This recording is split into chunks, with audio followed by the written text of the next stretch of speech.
Param Vijayate Sri Krishna Sankirtanam, total world victory of Hare Krishna. My name is Sitapati Das. And my name is Danna Devi. And this is the Vaishnava Voices podcast, the #1 Hare Krishna podcast in the world. Yeah. Today we are broadcasting from a farm where we're staying in an Airbnb. Hopefully the Wi-Fi signal is going to be strong enough and everything's going to go well. If you're watching live on Facebook or YouTube, even if you're watching it in the archives, feel free to tag a friend or 10 to spread the good news. We're taking questions and comments throughout the stream today, so feel free to drop them into the comments box and we can bring them in. Our guests today, very special, very dear to us. We're up here in Auckland for a wedding this weekend. We were at a wedding last night. Yes. Leonard and Shahanna, they got married. Yay. And our guests today were major characters at our wedding earlier this year, where they filled in or performed the role I think worthy. Yes. And he was your, what do you call him? Father-in-law. Oh, yes. Yeah. They gave Danna away at the wedding. I had to answer some questions in order to be able to qualify to receive her as my wife. And so we'll bring them on there. A wonderful Grhasta couple phoning in from different locations. It's Atmananda Prabhu and his good wife, Bhaktimarga Devi Dasi. Welcome to the Vaishnava Voices podcast. Hare Krishna. Quite hard for me to do this, but I'll... Oh, yes. So your arm is in a sling there. Yes, it is. But we carry on. Yes. Woman power. Thank you for making it work to be on the podcast today. That's great. And yeah, I would like to give you each, both together, separately, jointly, the opportunity to create for the viewers who you are and how you would like to be known, what you think are the most important things for them to know about you, because there is so much. You know, we've been discussing in the last couple of days, what's the episode going to be about? Because I basically put a list of all the things that we could talk about in the show description and in the thumbnail. Yes. I put like Krishna Village, which is a Varnashram farm project taking shape here in New Zealand. I put the prominent link. I put, what else we put? Grhasta, the long-term success, the Grhasta ashram. Communication. Yeah, we did the communication course with you. There's like literally so many things we could talk about. I don't know what we're going to talk about today. Well, it's whatever you're inspired to talk about, and shaping how people see you and how they relate to you and how they know you for today's episode really makes sense in the context of what that conversation will be. So I'd like to give you the opportunity to create who you are and how you would like people to know you. Is that okay with you if we do that? Yes. Sure. Okay, we'll go on mute. Ladies first. Oh, okay. I don't really know where to start. So we discussed, and obviously there's all sorts of different aspects that make up a life and experiences. It seems that Krishna Village is the pivotal, it's the prominent link. It's the pivotal thing that links everything together, because when you think about communication, okay, we need communication to create community. And then prominent link, we're developing a community. So the question arises, how are we going to do initiations? So that's also relevant. Grhasta ashram, when you're creating a community, the Grhasta ashram is the basic building block. So yeah, it's all very connected. So we were thinking Krishna Village is the sort of pivotal point, because if we go too much on the communication thing, you've got Dhira Govinda next week, so we don't really want to step on his toes. So that's what I like to talk about, how that's sort of developing and where we've come from with it and where we are at now and where we're going in terms of a process. Because I know that, this is a really key topic, and many people, many devotees who are tuning into Vaishnava voices are looking to create an alternative life for themselves, according to Prabhupada's instructions. So we thought that would be the most helpful. We want to do something that's going to be really helpful for people, so our experience could be helpful, in terms of you don't have to reinvent the wheel. And also, people might want to be in touch with us, and we can work together then with other people who are doing the same thing, trying to do the same thing. And what about a few words about you? Oh, about me?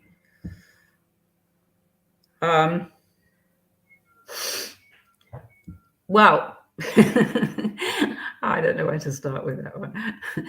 So interestingly enough, I went to university, and I wasn't, I'm talking about when I was a teenager, sort of early 20s, I suppose.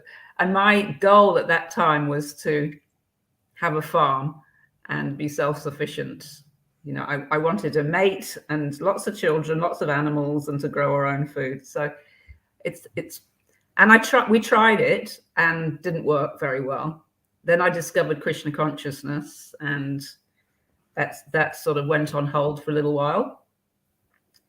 I mean, I could go into details, but I won't, because we probably don't want to talk about that particularly. And then in the early 90s, we had another opportunity to go down to a town called Katikati in the Bay of Plenty, which is in New Zealand, and started a community there.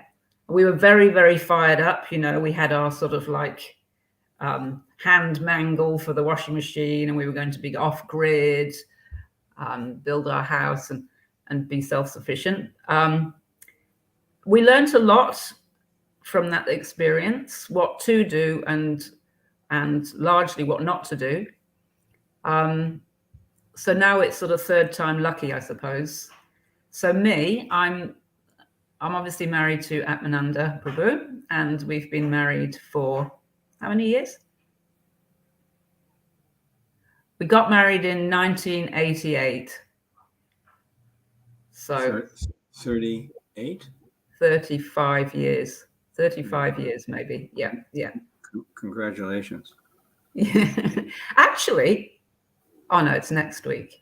If we'd had the thing next week, it would have been our wedding anniversary. And we have one daughter, Ramapriya, who's really amazing, and I'm experiencing her amazingness even more now because I have one arm, and she's sort of like she's really helping me. And a wonderful son-in-law, Rahul, who's from India, and two grandsons, Manu, who's 14, and Samba, who's 11. And so they're very important parts of our life, and they're sort of like the reason for Krishna Village. A really major reason for Krishna Village is to look after the next generation, because it takes a village to raise a child, and we're keenly aware of that in terms of raising children. At the moment, I'm not running, but we have a homeschool group, and I'm teaching in that. So several devotees, after we got mandated out of teaching at the Hare Krishna school, several devotees got together and created a homeschool cooperative. So that's an absorption, trying to teach the children. Anyway, I won't go there. I mean, that might come up in the conversation. I'm just sort of giving a brief outline. So that's what I'm involved in at the moment: developing Krishna Village, rural community, and homeschooling.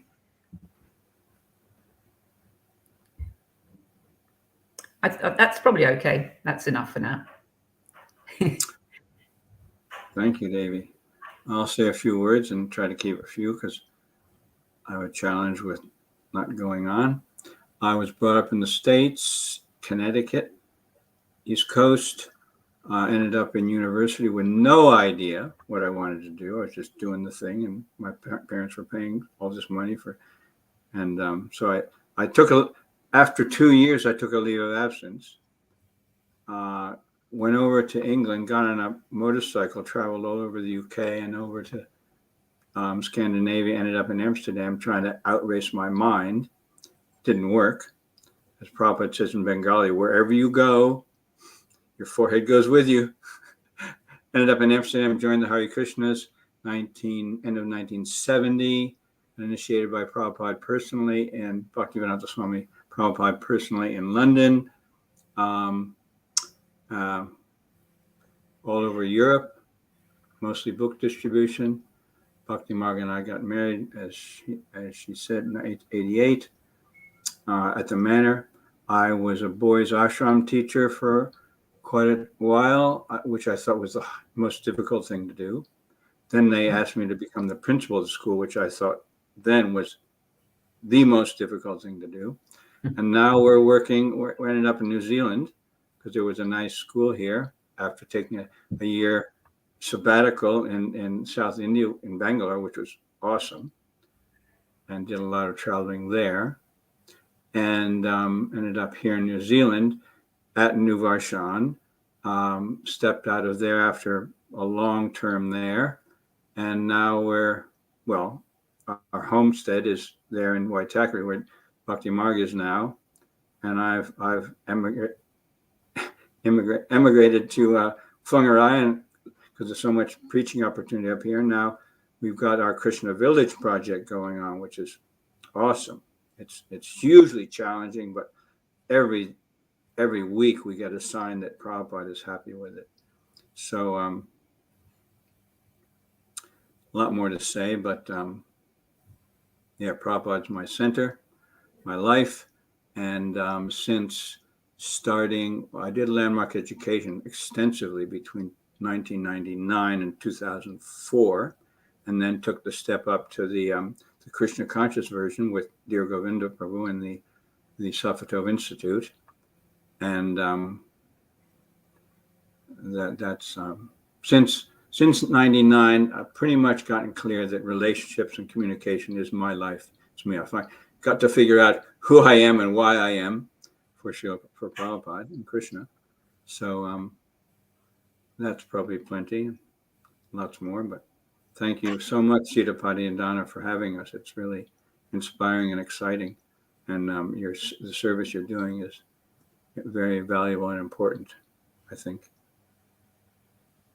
And perfect for you two to do together. Perfect.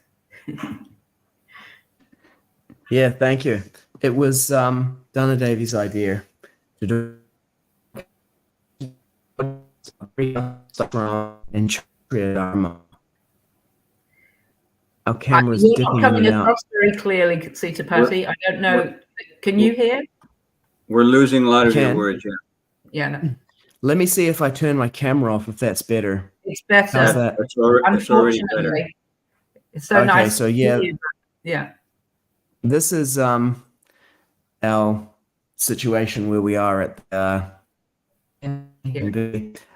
but yeah, I was just saying that it was Danna Devi's idea to do the podcast. She said we need to do a podcast about the Grhasta ashram and Kshatriya Dharma, because those are the missing pieces, and that's the contribution that we can make. And it really came out of the communications course that the two of you led, the couples communications course that we did with you.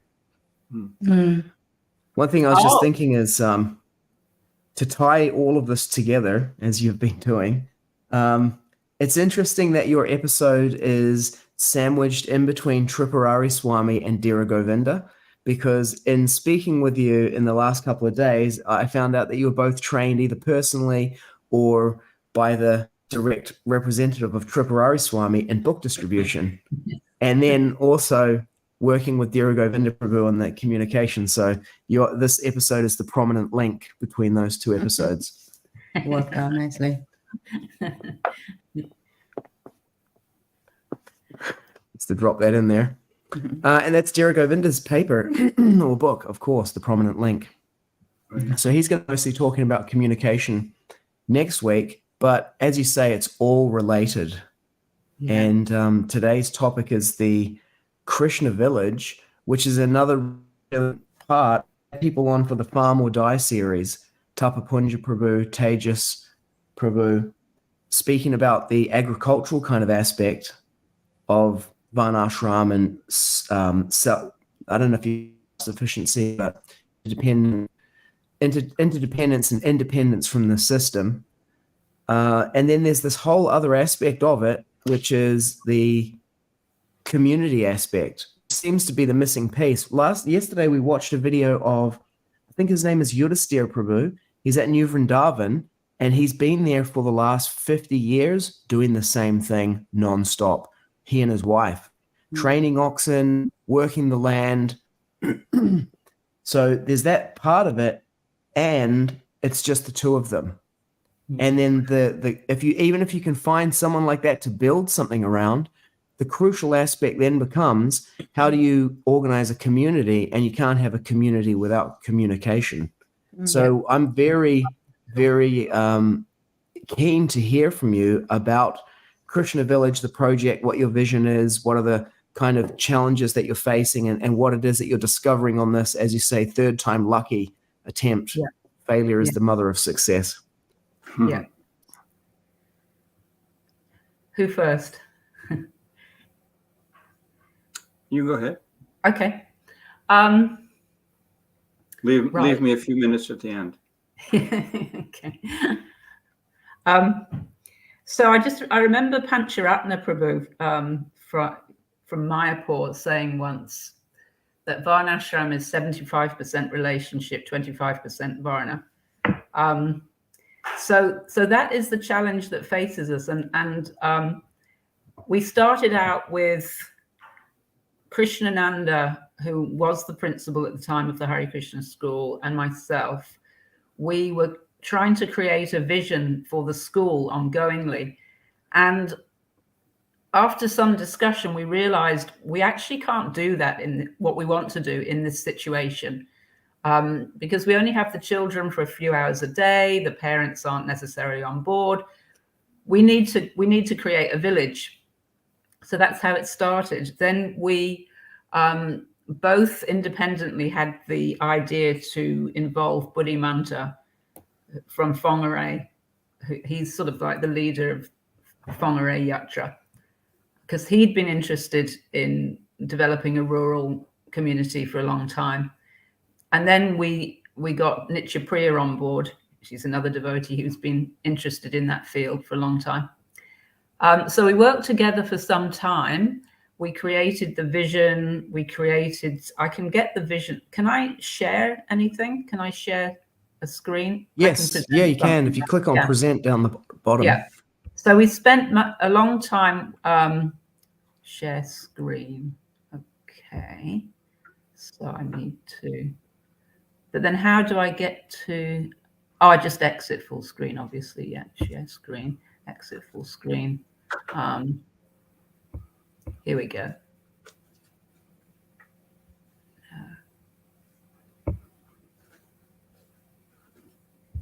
Here we go. Can you see this? This is our Krishna Village. Can you see? It. You can't see. It's not showing up yet in my list. Add to the stream. Oh, I see. Now it will be probably. Is it showing now? Here we go. Yeah.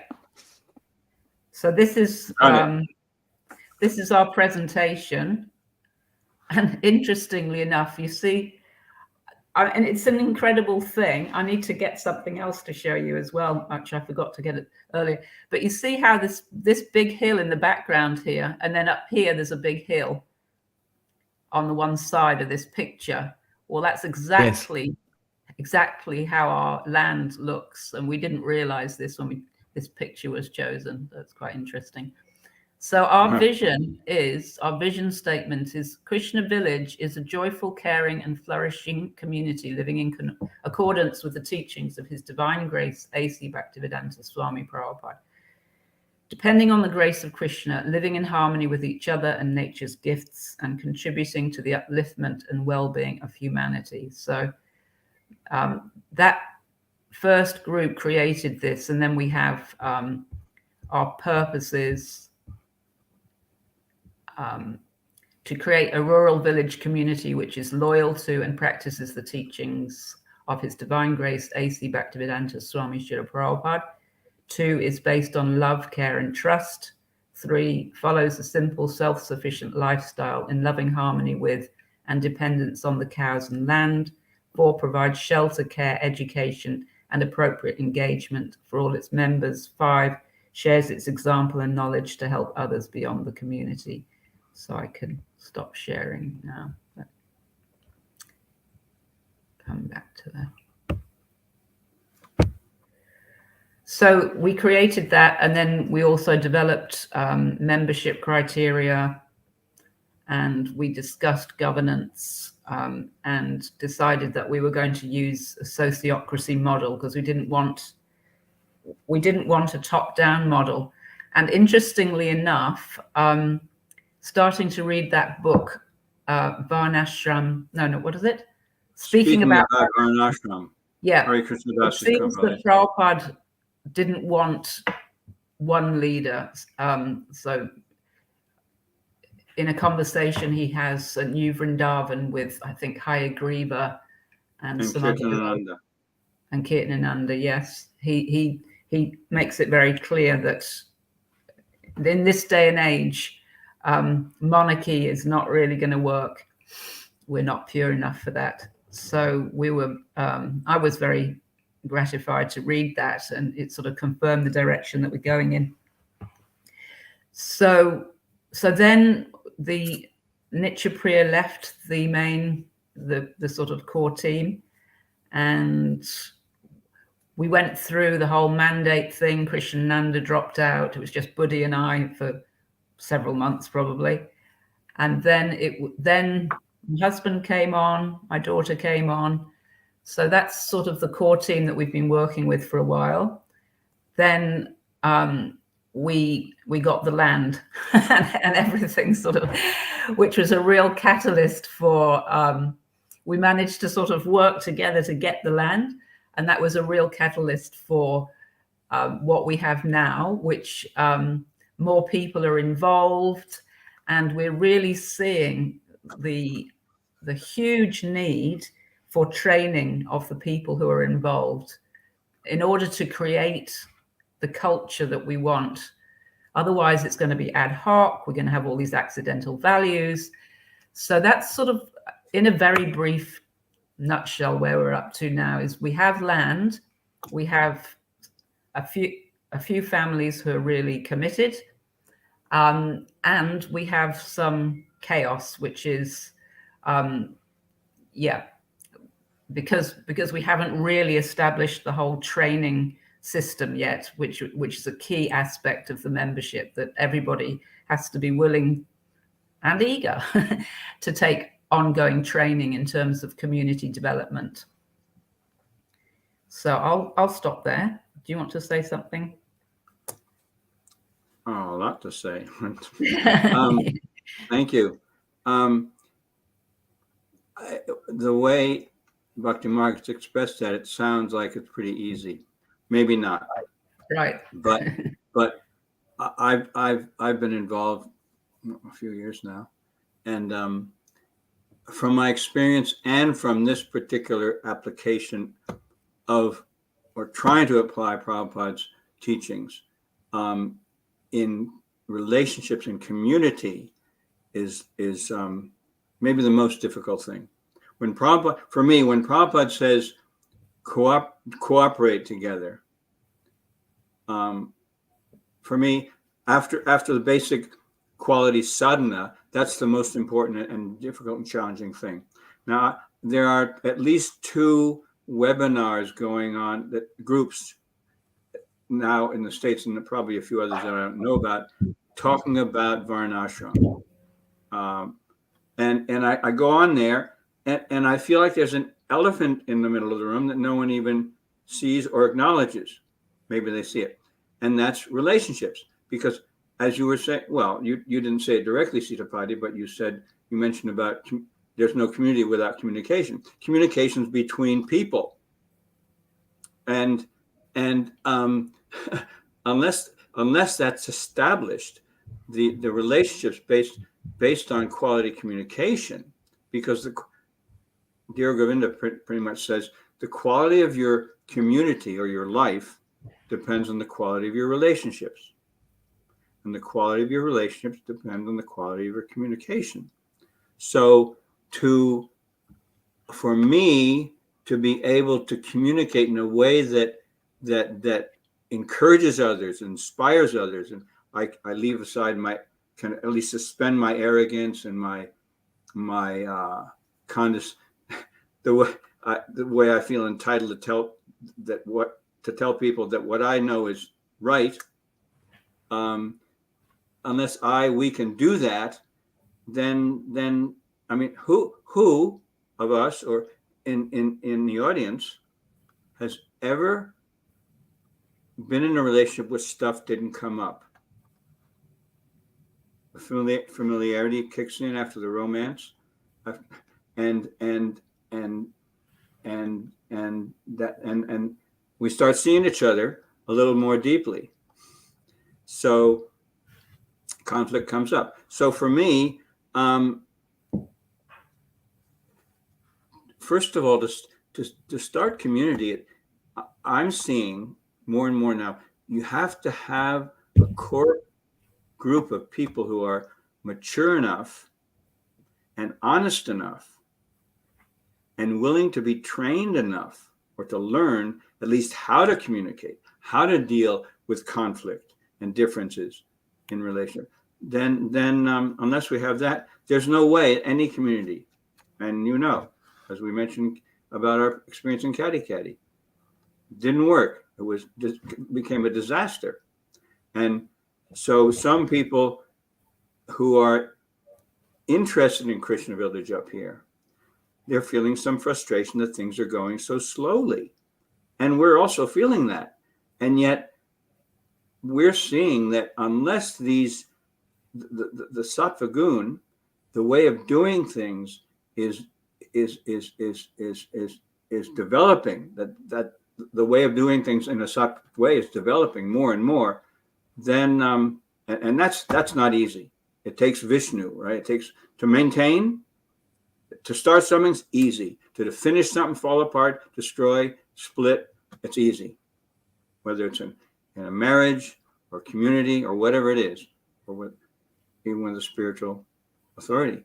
So it seems like it's taken a long time. And we've been focusing a lot, at least since I've been involved, on the relationships between the core group, Krishnananda, Bhaktimarga, myself, Buddhi, and Ramapriya. And we're doing really well. And so obviously I'm stressing the quality of communication. Dear Govinda will talk a lot about that next week. But the quality, making sure the relationships are working first. It's like, for me, it's like saying that families are the building block of society. And so the relationships between the builders. I wanted to jump in to talk about successful Grhasta ashram. It's related, but that's, and we'd also like any of the audience who has ideas or suggestions about making community successful. I'd love to hear it. And there are lots of good. We heard Hari Krishna Dasi. I think you saw her on Vaninath's webinar. She's amazing. And yet I don't know of anyone who is actually doing it. Anutama out in Washington with a small group of people and devotees there is trying to do something. Tripurari Maharaj, I think, has one at least, but who is actually trying to apply it? Because discussing it is great. We can discuss till the cows come home, but if you have cows, yeah. We've actually got 15 cows, and we've come to the point of we've got a really solid aspiring devotee couple living on our land, about 164 acres up just west, a little bit west of here, about 40 minutes in Whangarei, main town up here in Northland, New Zealand. that's the land that Bhaktimarga was describing, and it's the Vastu. One of the reasons we got it is because we'd look at many properties and nothing was just right. This land has almost perfect Vastu, and you can feel it. People go there and they feel more peaceful. They feel more attracted. Yeah, it's amazing. And we've got another couple who, the husband of whom is a professional, experienced project manager, and he's a serious aspiring devotee, and he's a quality person. Both of them. They ran a cafe in Whangarei called Power Plant, pretty much vegan, and they've joined us, and they're making. So we've got, in one sense, you were talking about the Kshatriya side and the Grhasta side. I'm not talking much about the Grhasta, the Kshatriya side. I guess I have a little bit of that blood in me, but Mark, the project manager, he's more the to-do man, and I guess more of a Kshatriya. So yeah, I don't try to say much about or anything about Kshatriya ashram. I will, if and when we're ready, I'll say something about successful Grhasta lives. I'll just say one thing about that. If anyone knows anyone in your broader circle of contacts, or anyone in the audience knows of any family, at least in the West, who has lived together successfully in 3 generations in one house. We have that in Waitakere in Auckland.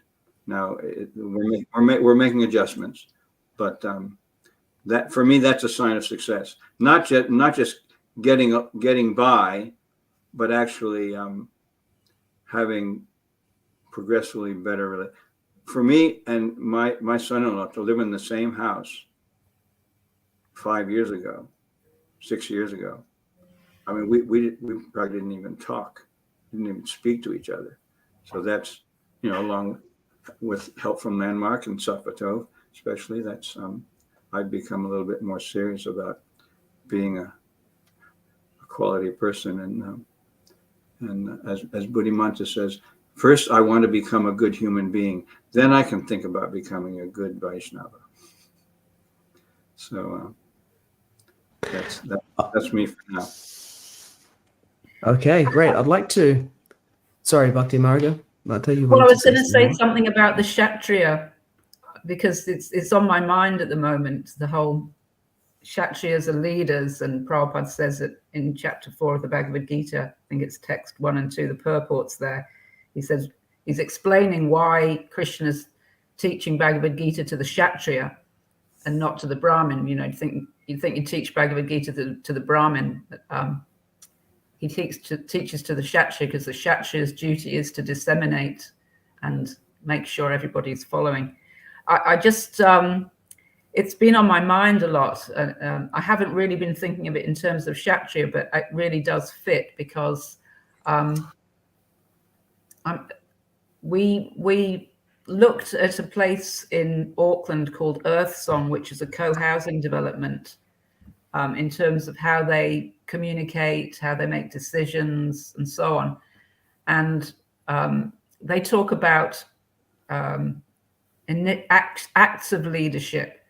So we see that sometimes when we have a rubber-stamped leader, or the leader has a position, then they sort of take shelter of the position as opposed to being a leader. And I remember that call with Namras Prabhu, and somebody was saying, "Oh, where are the leaders? They're not on this call." And you spoke up, Sita Patti, and you said, "Well, I think the leaders are on this call." So leadership is what you are, and who, as Prabhupada said, it's the qualities and what you do rather than your position.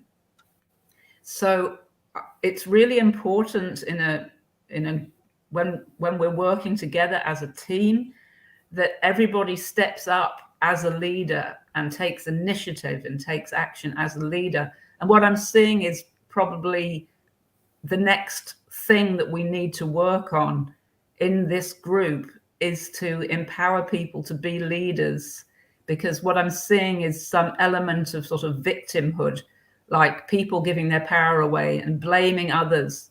So some people are sort of blaming the others for, oh, it's going really slow and we're not doing this and we're not doing that. So I was meditating on that this morning before the call, thinking about, Prabhupada, he was always suppressed by his god brothers, right? But he didn't let that stop him. He wasn't a victim of them. No, he strode out, he took the bull by the horns and he took action. So I think, this is a massive topic for me at the moment, people actually being radically responsible in their lives. And if I don't like something that the rest of the team is doing, I stand up and I say something and I use my communication skills to create a win-win so that we can actually all go forward and all be taking responsibility. Otherwise, what you get is people, in landmark terms, right, it's a racket. It's a fixed way of being and a complaint. So we've got that going on a little bit in the team at the moment. There's some people complaining about others. And I think that it's really, like Varnashram, the metaphor is the body. So I think any racket in the body, it's like disease, and it needs to be flushed out and got rid of. Like anything, like fire, death, and disease, right? You have to get rid of it immediately. So that's what I'm a bit of my meditation at the moment. Okay, I'd like to push back on something in what you've been saying and explore that. And this is something I when I heard that you were using sociocracy. Yes, I've heard it a few times. So like just to kind of spar with that idea about that. So first of all, just to play devil's advocate, someone might say, I'm not saying, but someone might say, the Purva Paksha, that even if you succeed in creating a project using sociocracy, you have failed to establish Varnashram-dharma. And then also, like, along with that, I hear kind of two contradiction there in that you pointed to Hare Krishna Dasi speaking about Varnashram, the conversation with Kirtanananda, Srila Prabhupada's conversation with him, I presume at New Vrindavan, saying monarchy will not work in this age because we're not pure enough. Therefore, no leaders, no hierarchy kind of idea, which is a very kind of egalitarian, sort of a modern idea. Some might say a backlash against bad hierarchy, just like we have backlash against bad gurus, And Tripurari Swami last week, he said, the fact that counterfeit gurus exist indicates that real gurus exist. So if I look at it, I'm interested to get your thoughts on this. It's when you have a family, you have definite roles there and a hierarchy. There is a father, there's a mother, there are children, grandparents. And so there are roles and a structural kind of element to the whole thing. And those structural roles give being to the people. Because I can have my communication abilities and skills and everything to negotiate with people and to hear them and understand them. But at a certain point, we are always going to run into fundamental differences in perspective or commitment. And if we don't then have like a role which like supersedes our identity, we have fundamental incompatibility. And we see that the Bhagavad Gita itself is Krishna speaking to Arjuna's role identity in the structure of Varnashram, like, considering your specific duty as a Kshatriya, you should know that there is nothing better for you to do than to fight. And so by placing people into these roles, it's like, I can say I am a Kshatriya, and then someone might say, no, you're not, because this, that, and the other thing. And it's like, where does that leave us? Nowhere. It's like me saying, like, I'm a man, and they're like, no, you're not a man. And what would really work is, if my wife says to me, you're a man, And so what is required for you to do right now is this, rather than, you're not a man and then you just become smaller and less of anything. Yes. Whereas rather it's like, you are the father, you're my husband, you're a man. This is what I need you to do right now. And it calls you into being as that role. I'm a spirit soul, none of those qualifications. And yet I can derive my identity, my being, and my doing in the world from that identity and supersede whatever else I have, some story from my past about how I'm still a 5-year-old child and I'm no good, because I got something wrong in the school or whatever. And then that's who I'm being in this moment with my family. And it's like, that's really not serving what we're up to here. And instead, my wife can create me as her husband, as a man, as a father. So I'm interested to hear your thoughts on that. Sociocracy, egalitarianism, these roles, getting your being from that, that whole kind of realm. Yeah. I've got thoughts on that. I don't want to jump in if you have thoughts. A few thoughts. Thank you.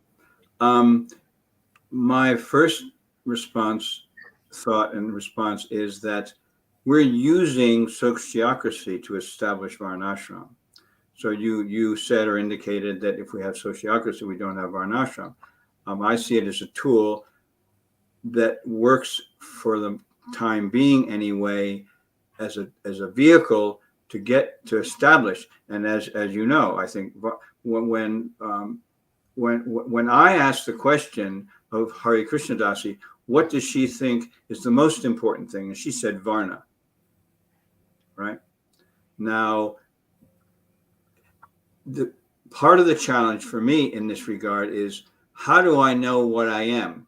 Now, your point about taking what is my natural, as Krishna describes, position according to my guna, way I work and my modes, and acting accordingly as best I can, at least gradually into that, then that becomes natural in the sense. And if I'm with other mature people, if my wife and I are mature enough to support each other, then she can tell me, have you ever heard of the book called, Christian book called, Fascinating Womanhood. Fascinating Womanhood. They present that the woman, the wife, can have the husband in the palm of her hand.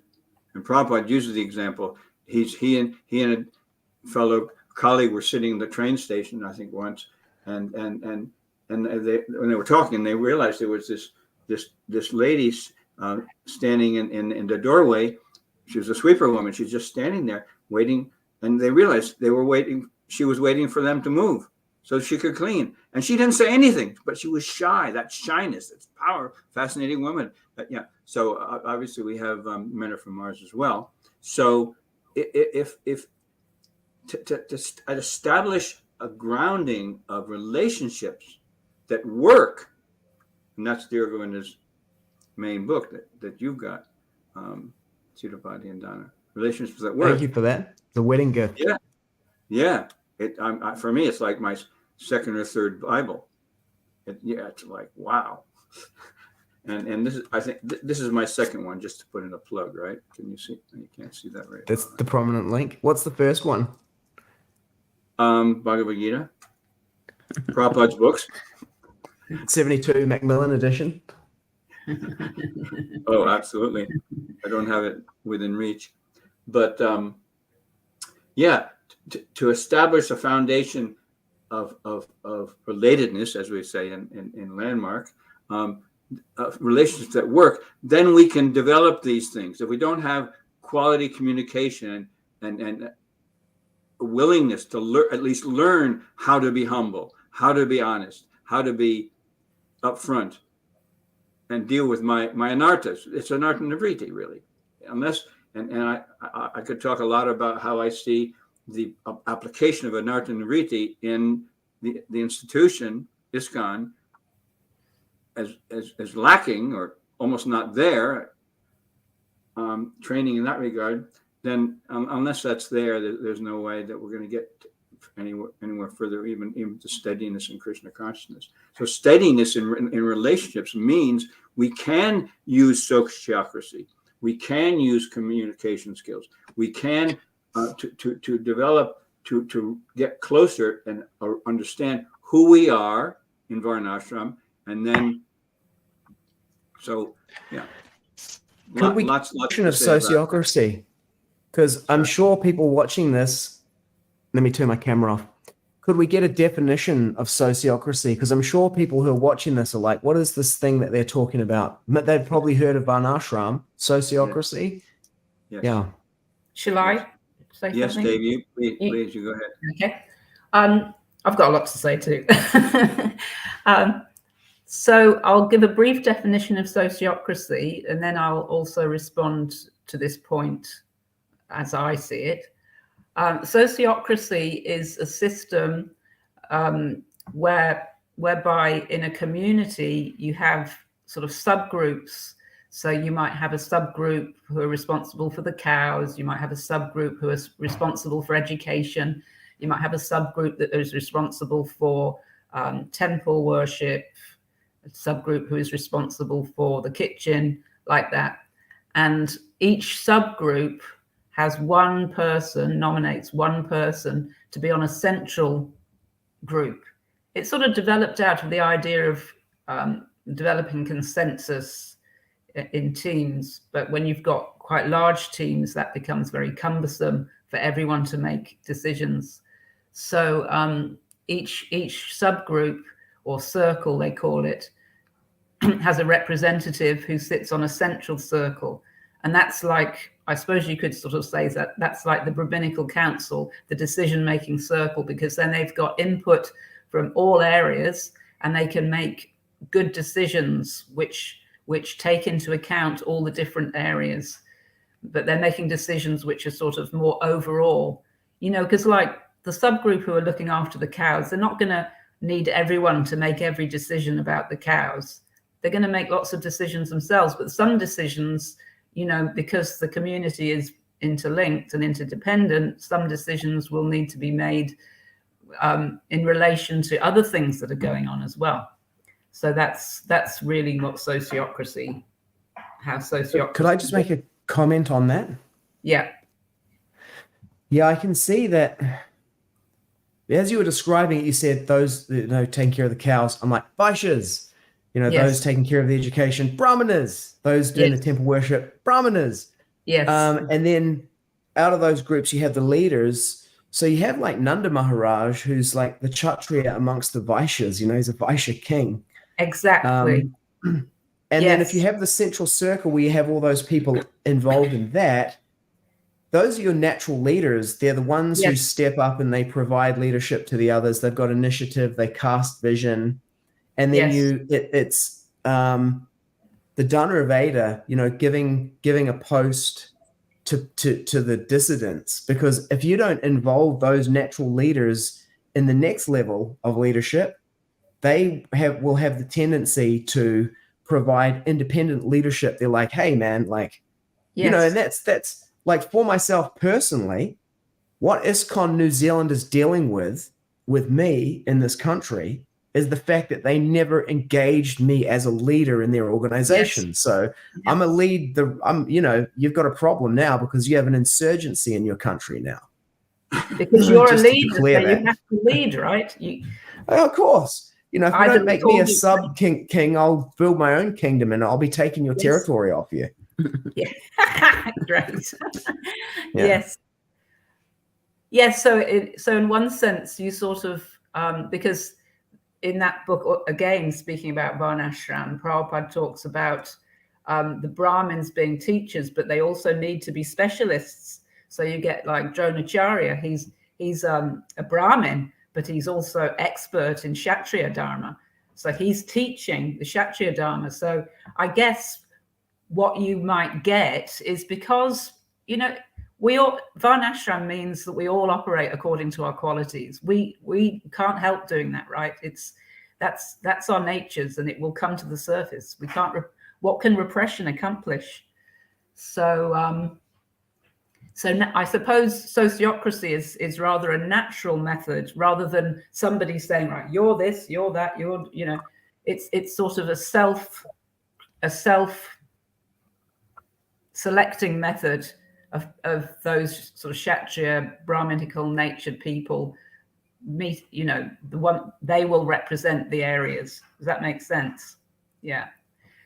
So I also wanted to say something in response to the whole sociocracy idea, that I feel, you know, it's a chincha beta beta tattva. So when I used to be very interested in drama. I did quite a long drama course, and so with drama, which I feel is always it's always very relevant for me. Drama, it's sort of like a metaphor for life, but you can either create a character from the outside in or from the inside out. So what I'm hearing you say is, so you're a man, that's the outside in, that's what the outside is. Inside, you're not a man, obviously, because you're spirit soul, but the outside nature is the man, right? So you've got that aspect. And then you've also got the inside out, which is you're a spirit soul. But you also got your nature as well, because psychophysical nature, you're a man, but you've got your psychophysical nature, which is sort of Kshatriya and all that sort of thing. So I feel that where things have sort of gone wrong a lot in ISKCON is this whole sort of mode of passion thinking, which is black and white. So, you know, like a chincha beta beta tattva it's simultaneously one and different, and it's inconceivable because it's quite hard for the mind to cope with, you know, simultaneous one and difference, isn't it? It takes the mode of goodness to understand that more sort of nuanced thinking. So it's like that Hegelian dialectic, which is thesis, antithesis, synthesis. So I feel that if we're creating Varnashram or anything that we're doing, in order to be in the mode of goodness, we need to accommodate that simultaneously one and different. So we have, then you're looking at outside in and inside out. So yes, you're a man or a woman, and yes, you've got this nature. And also simultaneously, we need to work on the spiritual platform, which is, you see, so we need to sort of synthesize those two. Otherwise, you get this sort of debate, which just continues. Shall we have female Diksha gurus or not? You know, and each side is completely right. And each side can take Prabhupada's quotes ad infinitum to prove their point. But you've always got debate. So I'm more interested much because I was brought up in ISKCON at the time where the women all had to stand at the back and no women could give class. And, you know, it was really, right, you're a woman. But there was no concept. Good old days. The good old days. But there was no concept of simultaneously, you are a Vaishnavi or an aspiring Vaishnavi. And I think Prabhupada managed to expertly do both. You know, he encouraged Yamuna to lead Kirtan. He encouraged, I'm reading her book at the moment, he encouraged her so much. And he always said, well, if you think you're a woman, then you know, you're not, you're a Vaishnavi. But at the same time, we've seen that it doesn't work to ignore those physical realities. So, you know, it's that sort of inconceivable working on the both so that we come to a win-win as opposed to, no, it's my way or it's your way. No. So does that make sense? Or am I just sort of rambling and it's all like... I see that a lot myself in we've been exploring the female Vaishnavi/Vaishnavi Diksha Guru issue on the channel. We've had Kantaya Das on so far representing the extreme pro position. We've had Sridhar Srinivasan on, Sridhar Srinivasa Prabhu, and he wasn't even representing an extreme anti position. It was more nuanced. Female Diksha Gurus, not so many. But I can see the valid points on both sides, and it's kind of the reality is a superposition of both. And yet a superposition. The superposition. Yes. The quantum mechanics in quantum mechanics, as Schrodinger's cat, the cat's in the box, and until you open the box and observe the cat is an uncollapsed probability waveform of both alive and dead. And they're building computers that actually use the fact that reality is a superposition of states. So, they can have like 64 superposition elements in there that can have like 1,024 different states at the same time. And they can build computers now which can compute. They actually can't quite build them to the scale yet, but theoretically you can build a quantum computer that can compute solutions that require more atoms than there are in the material universe that we're in. And on the edge of now I'm like, you can tell I'm passionate about this. David Deutsch, the father of quantum computing, his interpretation of quantum mechanics is called the Everett interpretation. And that is that there are many, many, many, many parallel universes. There are more parallel universes than there are atoms in this universe, which is the Bhagavatam's bucket of mustard seeds. And that quantum computers work by operating at this level where they actually operate across the different universes. So the quantum computer that goes across the universes is bigger than any computer you could build inside one of the universes. Anyway, it's fascinating, but my point here is that regular guru, Ritvik, prominent link, yes, all of them at the same time. It's a superposition. I love that. I completely agree, because I didn't want this to go, because my husband's been saying prominent link, right? And I didn't want to finish the episode without saying, well, I don't agree. And I feel, because I don't want that to represent what Krishna Village is, because I think Krishna Village is much beyond that. I think we haven't really understood this whole, who to take guru from. And I'm really not in favor of it has to be like this, or it has to be like, it has to be the ISKCON way, or it has to be the Ritvik way, or it has to be Gaudiya Math. I'm just, or it has to be women, or it has to not be women. I think it's much, I think people need to be, this is obviously an issue for Krishna Village. At some point down the track, these new people coming along, they're going to want to take initiation. So we need to educate them. I guess what I'm coming to now is they need to be educated and then make their own very, very, very personal choice. And can we all coexist? It's kind of like, yes, exactly. The prominent link paper is not the only way, and it must be included. This is the Vedic dynamic, is that, sorry, were you putting your hand up there? Mm-hmm. No, I was emphasizing that point. Oh yeah. It should be included. That's what I thought. Yeah, it can't be excluded. It's like in the Vedic civilization, as long as you acknowledge the Vedas, you can say that the supreme absolute truth is Nirvishesha and you're still Vedic, and they have a place. You can say that he's purely dualistic and you have a place. And then you have these far out people who are out there like chanting crazily in kirtan, and they believe that the supreme absolute truth is simultaneously one and different. Madness. And they're all included. Yeah. Can I say, just to make it a little more, make it more exciting. As soon as Bhaktimarga started saying that about prominent link, I got triggered. Right. I was going to say, hey, dear Govinda said, at least it should be included. Have this our typical dynamic of, oh, I'm right, she's wrong.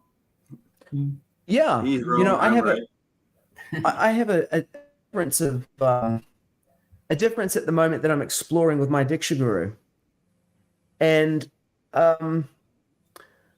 it's like the hardcore Ritviks are like, he's bogus, reject him. And I was like, you know what? At the very least, apart from anything else, he is the officiating acharya at my Diksha initiation ceremony, and he is my prominent link to the Guru Parampara. He's an initiated disciple of Srila Prabhupada who performed my initiating, and if nothing else, he is due the respect due to that position.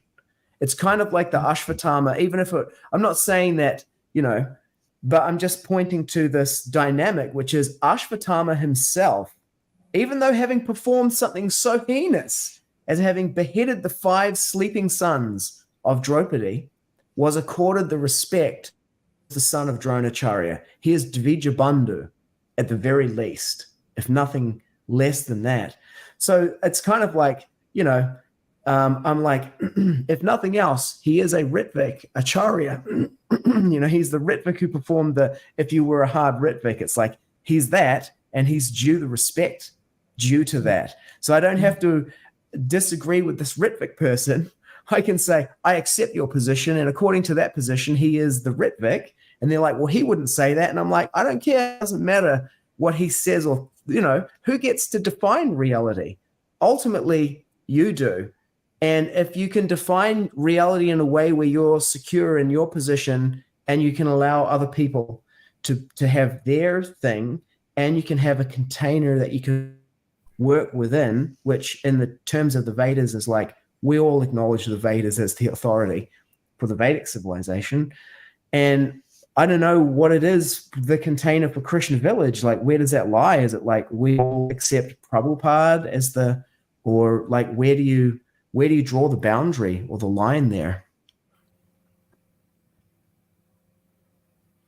It's stated in our vision, as Bhaktimarga read before, following guidance and instructions of His Divine Grace Srila Prabhupada. So that is also a challenge to have that as the center or as the main point. We're finding that can be a little challenging already for some people who are interested. So we're committed to that, and as you've indicated, everyone has his or her own understanding of how to apply that. So to do that together, if you can actually listen to each other, as Jordan Peterson stressed in that amazing podcast he did, or that's whatever it was. I don't know if you heard that. It's exciting. He said something like, the best thing you can do in a relationship is to listen to the other person. And of course, Dear Govinda is the acharya in that for me, and he's doing it, and he's living it, and he's being it. That's why he's been so important to me since 2004. So if we can be with each other and apply what I call applied Shravanam Kirtanam, because we're in the prison house of the material world, we're meant to be rehabilitated. So if we can't learn how to live in the prison as respectable and get out at least get out on parole, then we're going to stay here and pretend that everything's okay. So if we can practice together here and now, apply Shravanam Kirtanam as Rupa Goswami says, reveal one's mind in confidence and inquire confidentially. For me, these are the two aspects of the 6 that are really missing in ISKCON. Generally, I'm being unfair, but generally, I'm finding if that was there, things would be completely different. And so I see the main examples or preachers of Prabhupada's mission are outside of the institution. You probably have a list. I can give you a list of people who are being successful significantly and usually internationally, and bringing people to Krishna consciousness. So if we learn how to do that, apply Shravanam Kirtanam with each other, then it's possible to be successful in pleasing Srila Prabhupada, cooperating together. Otherwise, forget it. That's my opinion. I'd like to explore something that you said earlier, Atmananda Prabhu. I think it's what triggered me. You said about doing doing what comes naturally to you as a way of kind of, like discovering, or maybe it was Bhaktimarga. Anyway, you are one but different. Thank you. That's a great compliment. Simultaneously one and different, right? Yes. It was about, doing what comes naturally to you. And the Bhagavad Gita, which is a real meditation of ours, we do a Bhagavad Gita class every day, our family rotating between all of us. And it's congratulations again on your working together, three of you, Prahlad, and he's giving class now, isn't he? Yes. Maybe he always was, but. Yeah. So Prahlad and Isabella, they both give class. They do it together and then separately. So we rotate, and Danna and I will give class, and then Prahlad and Isabella, and then Prahlad by himself and Isabella by herself. So it's kind of like, and really they're working on the dynamic of like, how do they work together as well, and then also their own thing. But really it's I'm kind of going back to the same point again, but it's that in the breakdown that Arjuna's having, it's not about what comes naturally to him. At that point, it's like, it's unnatural for him. And because he has the varna of being a Kshatriya, it now overrides his natural degrading tendency. And so he's forced to step up to, okay, you're going to have to step up to this now, because this is, and so in that sense, that having those roles in it's a natural social hierarchy in a sense, in the way that the people relate to each other. It's kind of like, I feel like smashing this guy's teeth out, but he's a Brahmana, so I can't do that. Yes. Whereas if he's a Kshatriya, it's Balaram at the wedding with the king of Kalinga, he's laughing at him, so Balaram gets the club and bashes his teeth out. Yes. And it's kind of like your natural tendency is to do that, but he's a Brahmana, so I can't do that. Or in Arjuna's case, I want to flee from the battlefield. It's my natural tendency, but now I have to do what doesn't come naturally to me. It's unnatural. I have to do it. And, like having trained for bodybuilding competitions, it's like, I have to go and train today, whether I want to or not. And then that in the long term creates a being that I otherwise would not have access to. So I'm interested to hear your thoughts on that. Like, in other words, we say, Varna, what comes naturally to you. This is about Varna and what's not natural to you. Yeah. Shall I say something on this one? I'd like to jump in first, if that's okay. I mean, it's almost like, for me, it's almost like a chicken and egg question. You're wondering, well, if I do what comes naturally, I'm just gonna continue being a hippie, right? In my present form of condition. So for me, it means that I accept that I'm suffering. Let's go back to Bhagavad Gita. I accept that I'm suffering, and I start asking the question, why do I have to suffer? I don't want to suffer. So it's, Prabhupada describes it, that's where human life begins. And then, all right, so I go, the next step is what? To go to find someone who is answering or answers my question. So I associate with devotees, and then I become attracted. Wow, they've got something I don't have. They've got bliss. They've got what I want. So, and then we get association with the spirit, the pure devotee.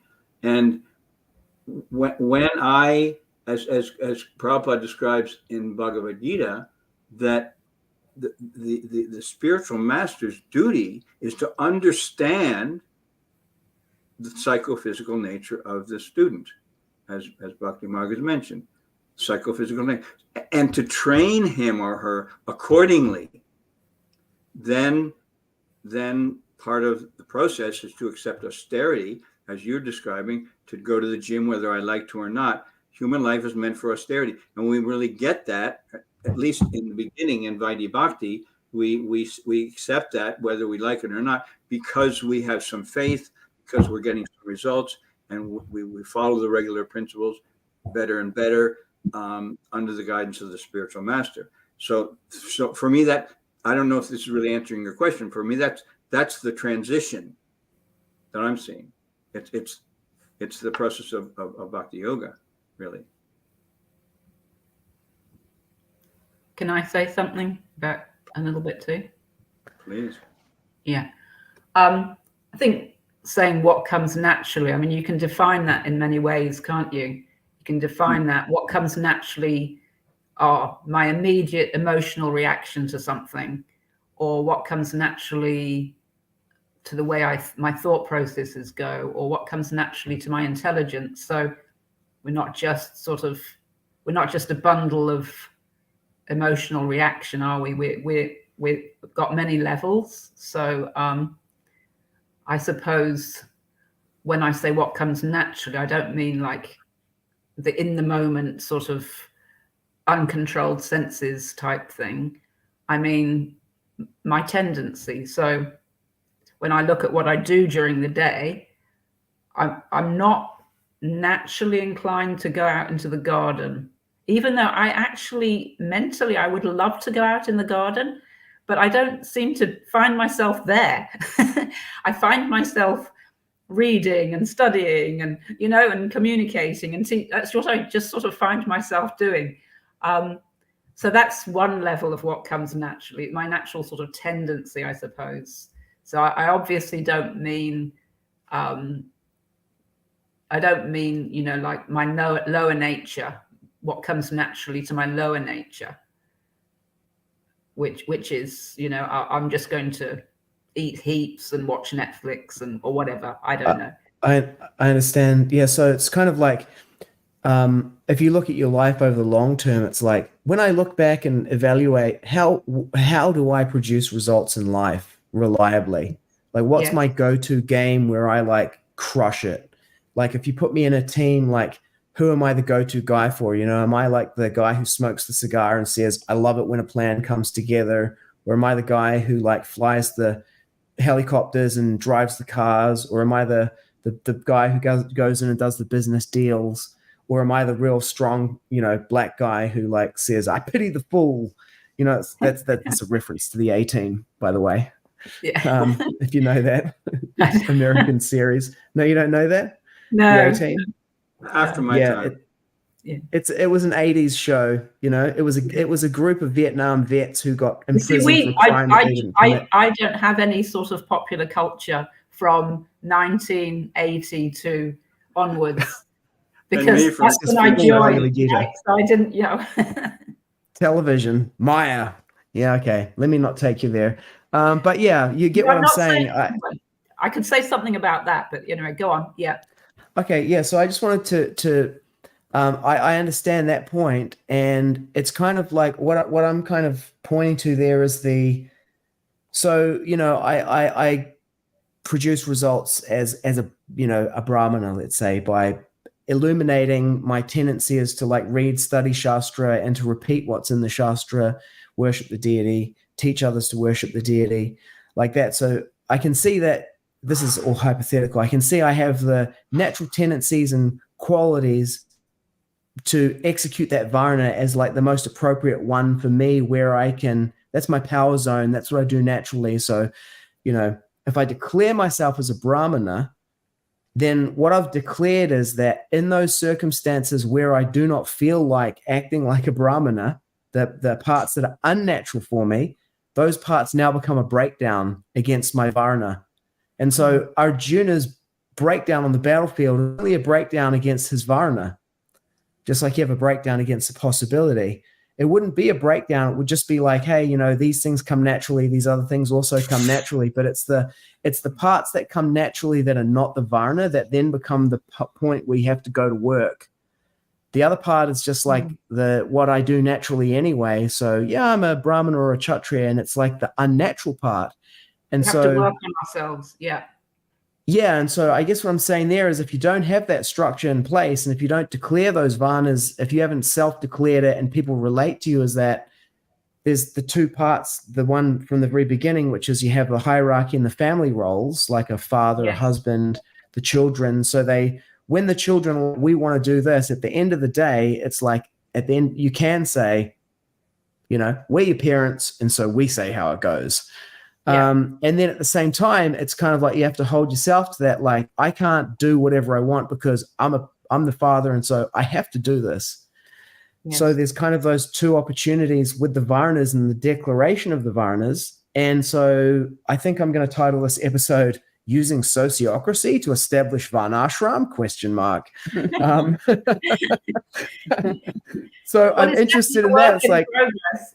It's definitely a Yeah. work in progress, because we actually haven't really said anywhere in our mission that we're here to establish Varnashram.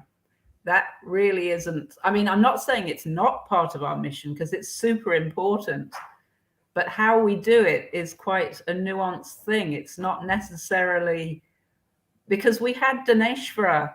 It was interesting. We had Daneshvara in Fongaray, and he came out to a working bee and he gave a sort of delivery on Varnashram. And, the women have got to be like this, and the men, and it was quite black and white. old school. And my daughter was very triggered by that. She put her hand up and said, yeah, because we've seen that it's been used in an unhealthy way. And I suppose this is the whole crux of things, that, in ISKCON, we've used things, we've sort of weaponized things in quite unhealthy ways. And so we want to have healthy Varnashram. So I guess sociocracy, it's not about sociocracy either. That's just a tool. I mean, in the ancient times, because I think we may filter the idea of Varnashram through our, 21st century experience, right? The wife has to be like this, some sort of 50s housewife in a little pinny making scones. All right. So we have that sort of model, we have that stereotype. But Radharani is not a 50s housewife with a little pinny making scones, is she? And we see the wives of the shepherd, like Kunti. She was it wasn't like she was just a submissive doormat. She was, no, I'm not going to do that. I'm not going to call the mantra again. I'm not going to. It's not going to work. And they were quite feisty, and Draupadi as well. So I think I'm rambling now because I've got off the main point. But it's just not a stereotypical thing. It's not a stereotype thing. I think that Personal.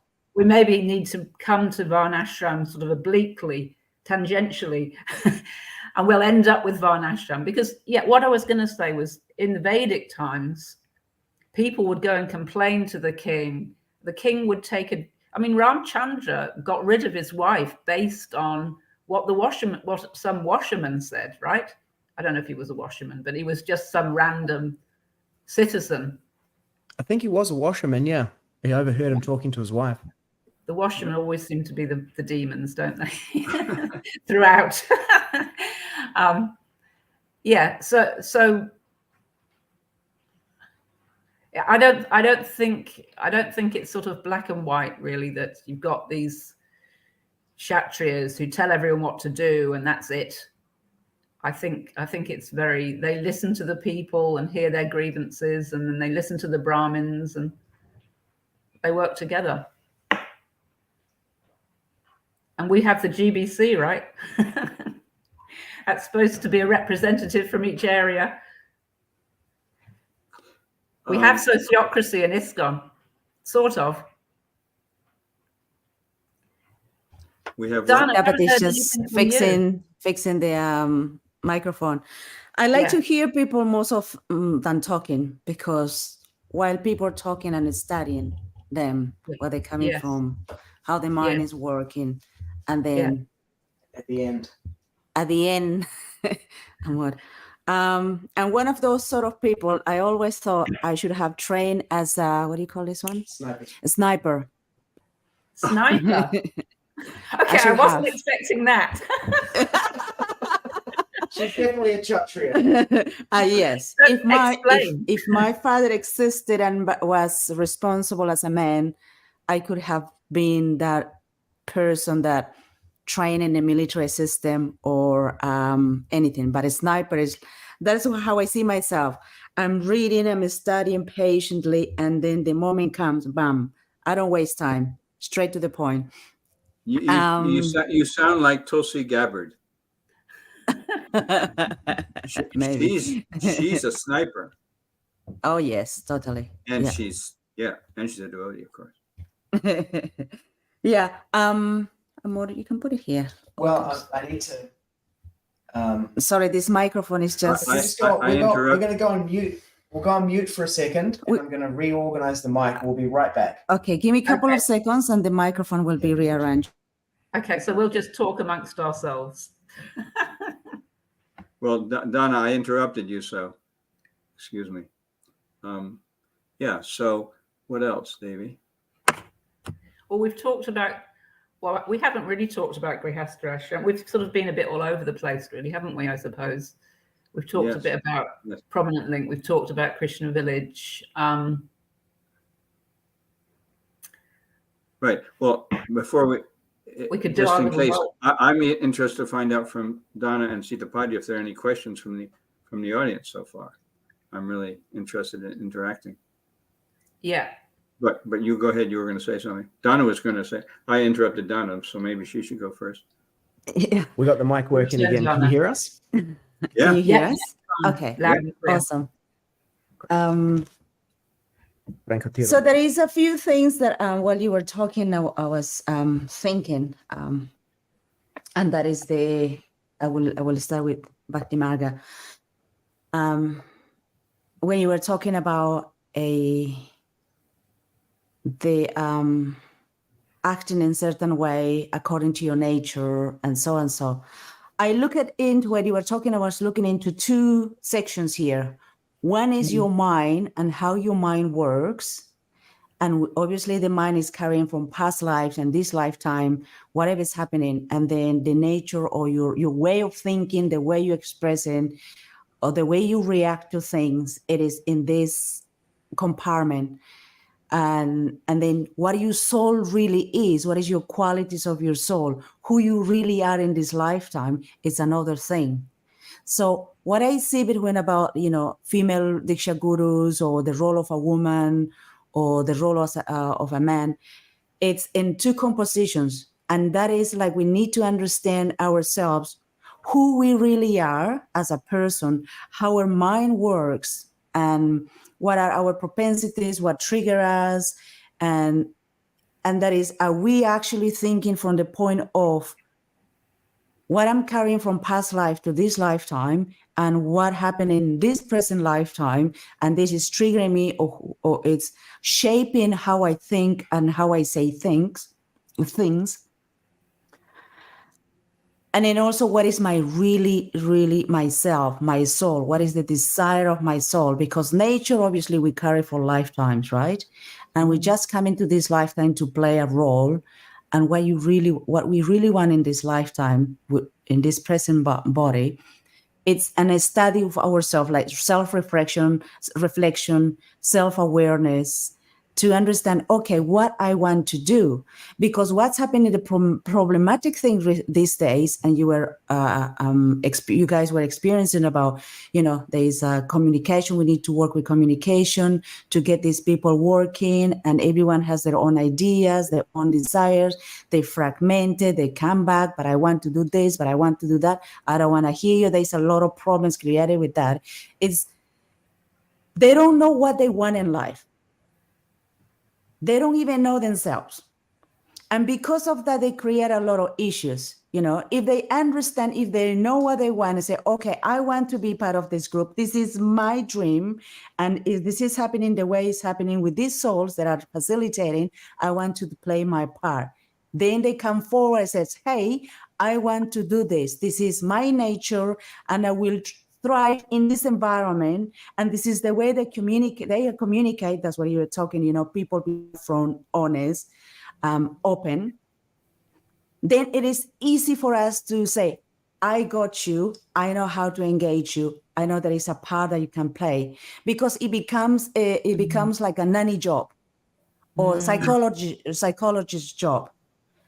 Oh, I need to study how you think, and I need to spoon it out how you feel, and I need to be like the counselor to settle your mind, how your emotions are working. It is extra work, and to all the people that are listening here, it is extra energy, extra work given to the leaders. They want to do their best for sure to guide you and engage you in the places and the things that you want to do. They have their heart to do that. But it's become problematic when you don't know or how you haven't unpacked your issues and your true desires. So it's easy, it's clear for you to follow, but it's like a complex thing that I don't know how my mind works. I don't know about my feelings. You're doing things that I don't like it. And because I don't like it, what you're doing, I don't like you. It becomes so problematic. So that is the thing that I request people, if we want to be leaders, and obviously we all leaders in a different capacities, in a different strength, we are leaders. As a mom, as a woman, as a sister, I am a leader. But it's sociocracy right there. Yeah. And then dealing in a big group like this, getting together to do the instructions or following the instructions, Srila Prabhupada, self-reflection, start writing who you really are, what do you want to do, then it is easy for the leaders to say, you know what, you will be engaged in this. I want you to be leader of this. Any problems that you have, any issues that you have that you want to work on, there will be another department where you can go and say, you know what, I need to work on this. That it comes to the self-honesty. We have to be honest as a person, because it is unfair to put your dishonesty, you not being authentic with yourself and not being authentic to the people they are trying to help you. It becomes so problematic. You must understand this. They have nothing wrong with you. They have nothing against you. It just becomes so problematic. That's what we have to understand. Can I build on that? Yeah, for sure. And building on what both of you were saying, Atmananda and Bhaktimarga Mata, my experience also in preaching and organizing ashrams and projects, contemporary urban preaching environments in Australia and New Zealand,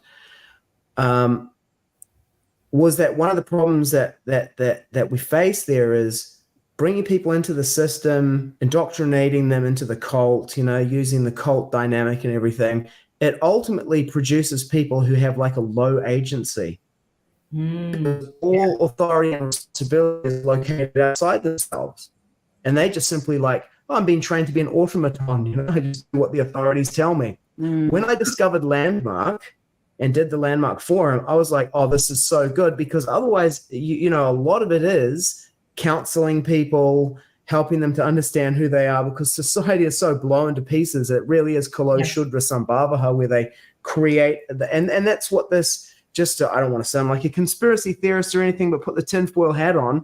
It's like, a society of like automaton, units of production that can just be told what to do, and let's eliminate everyone else, right? That's what they're driving this thing to. So trying to counteract that, so much work is involved in that when I found Landmark, I was like, oh my goodness, I can put people through this Landmark course, and then they'll gain all of these kind of distinctions like integrity, cause and matter, rackets, responsibility, and working with people who've been through that, it's a difference night and day. And we just were at the marriage of Lenny and Shahanan last night, and Lenny did the Landmark curriculum. He did the Landmark Forum in the advanced course.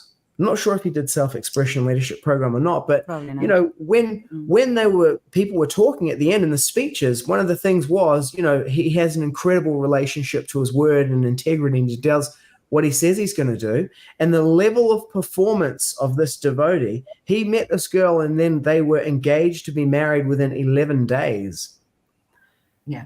Just like next level kind of like, and then we gave a speech there, got up, and the speech consisted of like, in the realm of the old school. And I just want to give a shout out to Dineshwar Prabhu, because he's the one who said to me, like, I think that they're using the wrong organizational paradigm there, because it's the sociocracy and not Varnashram. Now I'm understanding it better, the intersection of the two and how they can be complementary. in the development of each other. So it's been a great conversation for me. I'm going to look more into sociocracy and think through more of how these two things work together. But we got up and I started the speech, and I was like, it's a mixed crowd, you know, devotees and then all these other people from work and different communities. Been an incredible kirtan. And the grandfather got up and you know, he's like a classic Kiwi, you know, colonial white kind of guy from the old school, you know. And then he's saying how he went to Nepal back in the day, you know, as one of the colonial overlords, no doubt. But he had come into contact with bhakti yoga there. and he was saying, and now, you know, my granddaughter has become, you know, has entered into the bhakti yoga tradition of Krishna consciousness, and this will be with you forever. And this morning we woke up and I was like, that was the most amazing thing. And I said, somehow when he went to Nepal, he has performed service to Vaishnavas there because they're Vaishnavas. And then it has borne its fruit in his granddaughter becoming a Vaishnavi. And then he's there, like gets up and is like, just totally like, this is amazing, and totally gets it. It was incredible. And so I got up and was like, according to the Manu Samhita, chapter 9, text 3, which Srila Prabhupada quotes in Bhagavad Gita 16:7, women are never to be given independence or freedom at any stage of life. You know, it's just like, you want to talk about the old school? I'm like up there just saying this. I'm like, we're not backing down 1 inch. We're here to take over this planet, and we are a combination of the Taliban and the Amish. And then I say, what that means is that women must be protected at every stage of life. And why is that important? Because women are the future of the society. Because as a mother, she imprints emotionally the children, and that creates their future.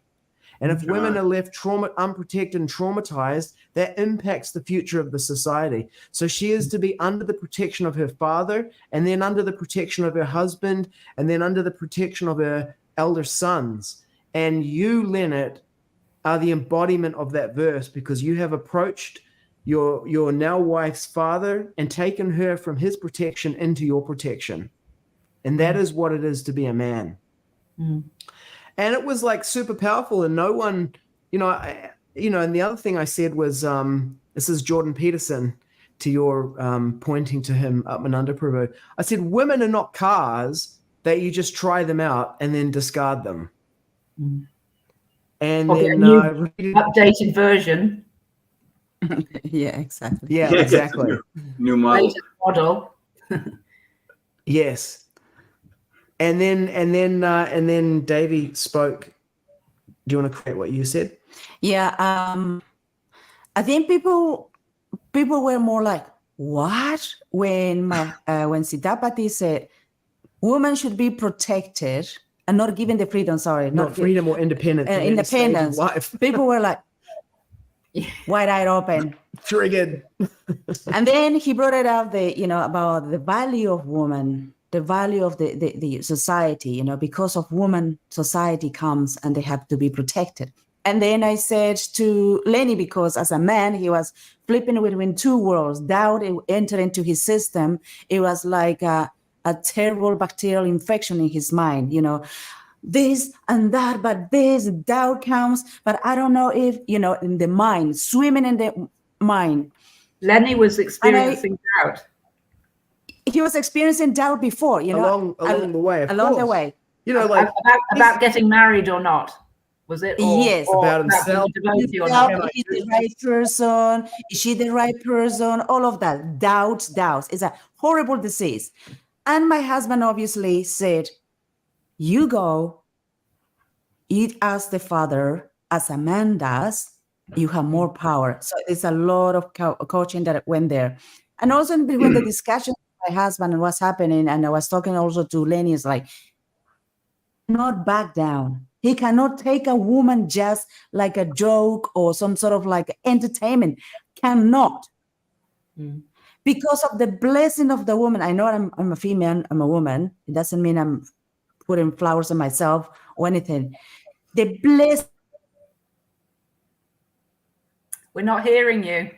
You just froze Yeah, you've Oh. frozen. audibly and visually. We just stop the cam for a second. Go for it. Okay, so it creates a world of wealth, harmony, and a lot of peace. Because of that, the blessings of a woman, the woman will nourish the whole family, the babies, the husband. It will be a ferocious protector of her husband. The way she leads herself, the way she loves her husband is because the husband is providing all of that. We cannot put any doubt in the mind of a woman, because women, naturally, we are very emotional. We run with a lot of feelings, and that disturbs. Once we plant, or once a man plants a doubt in the mind of a woman, it is chaotic for her and for the whole relationship. Therefore, a man should know that whatever you say to her, you perform that, you do that. Yeah. And so that was the thing. And then he acted on that. It must have been difficult for him, but he acted on that. Now they're going to have a child, and now he's married. He went through that, despite the doubts, despite all of turmoil that was happening inside him, he went through. And you know what? He is accumulating.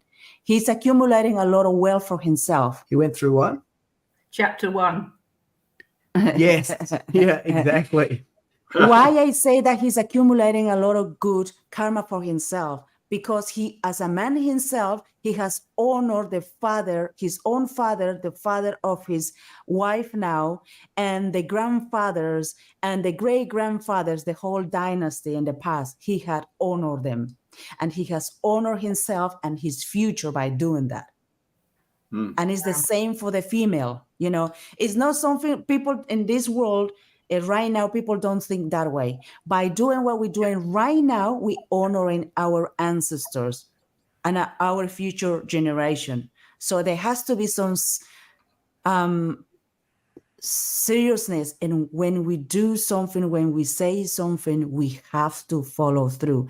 As a female, as a male, we must. Yeah, can I sort of respond to you, Danna, a little bit there? Because you've sort of brought up several issues. The first thing you were talking about was in a sort of nutshell, emotional maturity, and the importance of having people who are emotionally mature and responsible as part of community. Like you were saying, if you have to sort of counsel people endlessly and they're not clear and they don't know themselves and they're not taking responsibility, that's not going to work in community situations. And then I wanted to sort of respond to the second part. It seems like what you're saying is there's subtle laws that people don't really necessarily understand so well these days, subtle laws of how to treat women, and women's position and what women give. And I really appreciate that understanding of the subtle laws of, a man's position and giving your word and all that sort of thing. And I just wanted to say, so one experience, and I've mentioned this before, that I've had with my husband in this regard, in that sort of male-female dynamic and acting our roles as such. I just wanted to give two examples, actually. Was that I've experienced that when I take shelter of my husband, because for a woman, the husband is the supreme personality of Godhead, right? That represents, she sees him as that. So when I take shelter of my husband, I've noticed that, because I think often in marriages, money can be quite a divisive thing, because a woman naturally wants security and tends to sort of be a bit fearful, and the man might be a bit more sort of risk-taking and not so worried about those things. So that dynamic can sometimes be quite difficult. And I noticed that when I fully take shelter of my husband, money comes, so the goddess of fortune comes when there's no argument between us, and I put aside, I surrender to my position. then the goddess of fortune is present. It's been quite an incredible, many times this has happened. So that was one example of what I'm hearing you talking about, is the sort of subtle laws of Varnashram, I suppose. And then another thing I was thinking was, last night we had a meeting, a Krishna Village meeting. It was a sort of bigger group meeting. Everybody who's involved was there. And I was remarking on how my daughter, she is so clear-headed and intelligent. Her intelligence it sort of blows me away, really. And I was sort of thinking to myself, I wonder where she gets that from. And I realized that she has, really, she's only had one man, right?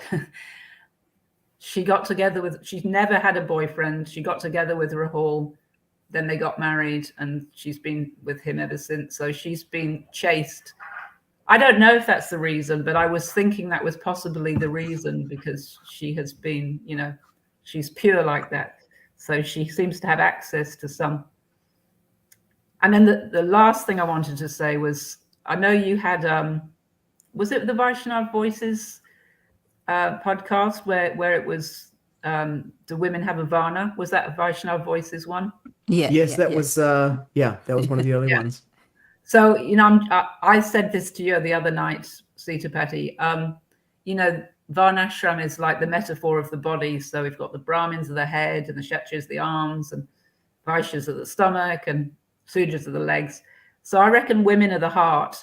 What you were saying, Danna, about women nourishing and nurturing everybody. I reckon women are the heart, because otherwise the body doesn't have a heart, right? It needs all those bits. So that's my. I know we're coming up. I'm sorry. Go ahead, Donna. No wonder why, because if you read the Bhagavad, well, I haven't read it myself, but through the podcast and discussion with people, becoming quite familiar. And Bhagavad-gita, when they talk about the different varnas, and woman, it's below. I think it was when they. It was after. I mean, one context to say below, but it's mentioned after them. Yeah, in so chronological order. Yeah, it's like after, so we're not even in this. For people are just so stuck. This is the right thing. A woman is not even like that. Below them, it's like no. I don't think so. It was described after as a separate category. Exactly. It's reality, not below. Women are the heart, and the blood goes all through the body, right? Exactly. And I was like, body. Yes, exactly. Because they're an orthogonal concern, because motherhood is part of the creation of all of the varnas. Yeah. And obviously we're going to have to be their heart, because we are giving all our love and nourishment and protection in our own way of protection, by loving our children, by loving our husband, the service we perform, all of that. There is a specific area for us as a females.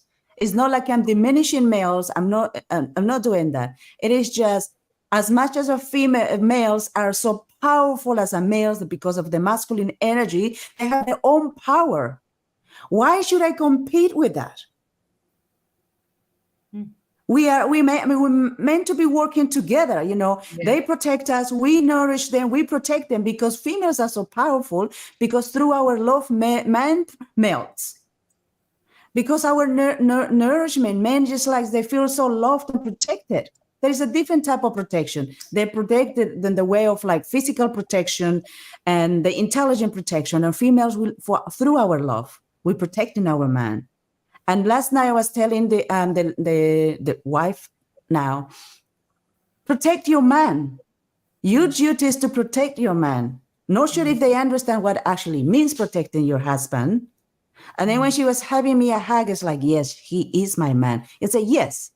So you must protect him. And the protection of our man, there's another topic we can discuss as the females. What does it mean actually protecting our husband? We're not going to go with the knife and it's like, to every person, don't touch my husband. It doesn't mean that, it's beyond that. And when we were saying, there's a subtle laws, subtlety is way more powerful You don't see it, you don't even touch it, but the subtlety, like for example, people are watching TV, whatever program they're watching, the subtlety is imprinted in the minds of people and they're acting through that. It's the power of subtlety. So the subtle laws that exist, it's for a reason. Obviously, they are not too obvious, but we must be putting people more aware. What does it mean, being in contact with subtlety? We've hit the 1 hour 45 mark, and Atmananda Prabhu, you were. Well, I wanted to mention that we're coming up to time. I was wondering if there have been any questions from the audience, but it's too late now. So.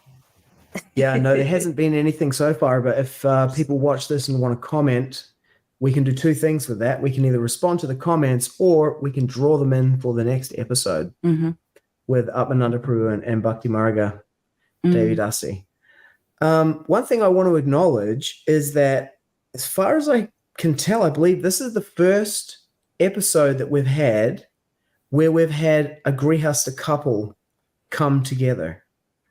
Where obviously we are together on all of the podcasts, but so I guess even though we've requested a number of them to bring their wife with them, have come by themselves. And we also last night were the only couple who spoke together in the wedding speeches at the end. And I think there's something very powerful about that oneness and difference, and that there is that Bhagavatam verse that says that the wife is the half of the husband.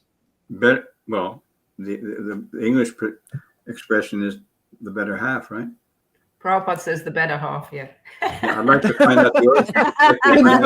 Yesterday. I'd like to find out the origin of that. To Gurdas and Jamuna and saying, you're the better half, yeah. Sorry, I interrupted you. Okay. Okay. Just give me 1 second. I'm pretty fast with the database. Let me see if I can find that. The better half, wife, better half. That will be the wife, better half. And okay, here it is. It's Srimad Bhagavatam 3:14. 3:14:19. Let's end with this for today's episode. I'm going to share my screen, and I'm going to present this here. I asked the Vaishnavas to please forgive me for presenting the second edition, but I'm most familiar with the database of the second edition. Here it is here. Yam ahuratmano hyardam shreyas kamya kamasya manani yasyam swaduramadyasya pumam charati vijvaraha. O respectful one, a wife is so helpful that she is called the better half of a man's body because of her sharing in all auspicious activities. A man can move without anxiety, entrusting all responsibilities to his wife. Amazing. By the Vedic injunction, the wife is accepted as the better half of a man's body because she is supposed to be responsible for discharging half of the duties of the husband. Yeah, so there you go. It's confirmed by Vedic Shastra. It is a fact. I've had the thought for years now that Grhastas, in many ways, in this day and age, can preach much more effectively than sannyasis. That was Srila Prabhupada's formula in the beginning, right? Sending the Grihasta couples to Hawaii, to London, to Montreal. Yes. To expand and the it required, movement. before initiation, they all got married first, if they weren't already. Wow. Yeah. Okay, there's a whole world right in that there. Yeah, that we need to actually go into that world. And like my husband was saying, this is something that I also believe. If we are married, we are together, and we're going through this journey, why are you just one-legged walking? Yeah. People why am I one-legged in one side, and then when you want to pull me, you pull me. When you don't, you don't. It doesn't work that way. We are together. You half of mine, you my life. I'm half of you. I am your life. People are terrified. And that has to be. People are terrified of commitment. They are terrified. That's because they don't understand much about what actually means a successful relationship. Yeah, it's I mean, on a subtle level, by doing all things by yourself like that, you're kind of building your brand, hedging against failure. And That's danger, in the background. and danger as well. You know, even in the Hare Krishna world, Krishna consciousness or ISKCON life, there is a high rate of divorce. I question myself, why? We have the scriptures that is telling us how to do it, everything, and why? Why is Swamis are just behind the curtains committing such a hideous stuff? Why? This is the question we need to ask ourselves, because you know what? You're not authentic. You're not following what actually been told. And we are where we are right now. No community. There's no community to support it because There's no support. You know, it's like because of that rugged individual, and then we've got the nuclear Rugged family. individual. Nuclear. Exactly. It's not a stable entity, is it? A nuclear nucleus. It's also Bhakti Vikas Swami calls it the subatomic family today. Now it's a subatomic family. Yeah, exactly. Perhaps we could do an entire episode on that, because we kind of started to open up the discussion about the Grhasta ashram. And I acknowledge you as both of you and each of you, both of you together. There's no difference between that with you, both of you and each of you, as a powerful example of that. And, you know, we became so inspired by your couples communication course and the way that you created that together, that we were, you know, it was a no-brainer for us to request for you to be our godparents and give Danna away, and in that way become our godparents at our wedding. I've been given away. We were very honored, and we felt very honored, didn't we? Thank you. Yeah. And we love you very much. No. Thank you. Thank you. We love you too. We are a product of your mercy. And thank you so much for having us on today. It's been a lot of fun. Yes, it's a very deep conversation, and we haven't got so many comments on the episode while we've been broadcasting it, but this lives forever in sound vibration on the internet, and I'll definitely be sharing this with a number of people, including Leonard and Shahanan, who got married yesterday in their formal Vivaha Yagya. It was an amazing ceremony, and it is the beginning of the expansion of the Grhasta ashram and the establishment of Varnashram, devi Varnashram-dharma on the earth. Thank you both for coming on today. Hare Krishna. Thank you very much too. Prabhupada. Hare Krishna. Hare Jai. Krishna. Thank you. Haribol. Haribol. Haribol.